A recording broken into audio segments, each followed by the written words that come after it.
जे स्वाधीनता प्राण हरैथिबा आमर से महान व्यक्ति विशेष मान को आज आम स्मरण करुचे जहाँ आज आम ये दिवस पालन करुचे आम आज स्मरण करुचे प्रणिपात करुचे यही अवसर में आम आम विद्यालय एक सभा आयोजन करुचे यही सभा आम संविधान विषय किसी वक्तव्य रखिले यही महान व्यक्ति विशेष प्रति श्रद्धांजलि हम तेणु मुझ छात्र मानू अनुरोध करी कि विषय निजर वक्तव्य रखिए।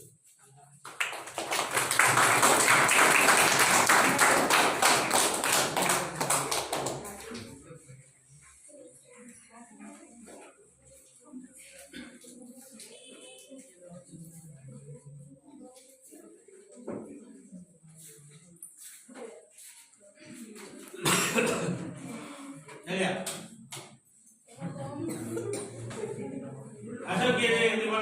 मीटिंग होगा ना किसी कोई अरे किसी कोई नहीं हमें ये कुछ